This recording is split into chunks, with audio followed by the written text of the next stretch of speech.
Gujarat ATS દ્વારા આતંકી પ્રવૃત્તિ સાથે સંકળાયેલા 3 શખ્સની અડાલજ પાસેથી ધરપકડ કરવામાં આવી। આ ત્રણેય શખ્સો નવા આતંકી મોડ્યુલ સાથે સંકળાયેલા હોવાનું સામે આવ્યું। ત્રણેય આરોપીઓ યુપીથી ગુજરાત આવ્યા હતા। આરોપી પાસેથી 3 પિસ્તોલ, 30 કારતૂસ અને કેમિકલ મળી આવ્યું। સૂત્રોના જણાવ્યા અનુસાર આ શંકાસ્પદ આતંકીઓ આઈએસઆઈએસ સાથે જોડાયેલા હોવાની માહિતી મળી રહી છે, જેમાં 2 ઉત્તર પ્રદેશના અને 1 હૈદરાબાદનો હોવાની જાણકારી છે। ગુજરાત એટીએસની ટીમને બાતમી મળી હતી કે કેટલાક શખ્સો આતંકવાદી પ્રવૃત્તિઓ સાથે સંકળાયેલા છે અને તેઓ રાજ્યમાં કોઈ મોટી ઘટનાને અંજામ આપવાની ફિરાકમાં પણ છે। આ બાતમીના આધારે એટીએસની ટીમે શંકાસ્પદ વ્યક્તિ ઉપર સઘન વોચ ગોઠવી હતી, જેના પરિણામે ત્રણેય આરોપીઓની ધરપકડ કરવામાં આવી। ઝડપાયેલા 3 આતંકીઓ પૈકી ડોક્ટર અહેમદ મોયુદ્દીન સૈયદે ચીનમાં એમબીબીએસનો અભ્યાસ કર્યો છે। તે કેટલાક વિદેશી લોકોના સંપર્કમાં હોવાનું સામે આવ્યું। ડોક્ટર સૈયદે મોટું ફંડ મેળવી મોટા આતંકી હુમલાનો પ્લાન કરતો હોવાની એટીએસને વિગત મળી છે।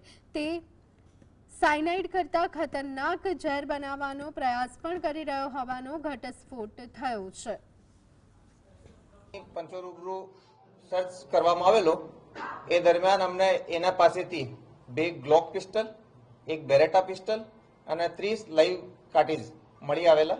સાથે સાથે એની પાસે એક 4 લીટર જેવો લિક્વિડ પણ હતો, જેની પ્રારંભિક એને બતાવ્યા મુજબ એ કેસ્ટર ઓઇલ છે। એ એની ગાડીમાંથી સીઝર કરવામાં આવેલ અને બીજી થોડી ઘણી રૂટીન વસ્તુઓ પણ એનાથી મળી આવેલી। લોકો દ્વારા પણ દેશના ઘણા બધા હિસ્સાઓમાં, જેમાં લખનઉ, દિલ્હી, અમદાવાદ વગેરે સામેલ છે, એમાં સેન્સિટિવ પ્લેસીસની થોડી રેકી કરેલી છે, ભીડભાડવાળી જગ્યાઓની રેકી કરેલી છે। સૈયદ અહેમદ મોયુદ્દીન છે, એને આપણે બહુ સિરિયસલી લેવો જોઈએ, કારણ કે આ એક હું કીધું ચાઇનાથી એમબીબીએસ કરેલો છે, બહુ ભણેલો છે, આમ પણ ઘણો સ્માર્ટ છે અને રેડિકલ એક્ટિવિટી ધરાવે છે। તો આની પ્લાનિંગમાં મોટા ભાગમાં ફંડિંગ કલેક્ટ કરી અને એક મોટા ભાગે રિક્રુટમેન્ટ કરી અને મોટી પ્રમાણમાં, મતલબ જેનો પ્રભાવ વધારે હોય, આવા આતંકી હુમલા કરવાની એની સાજિશ કરી હતી।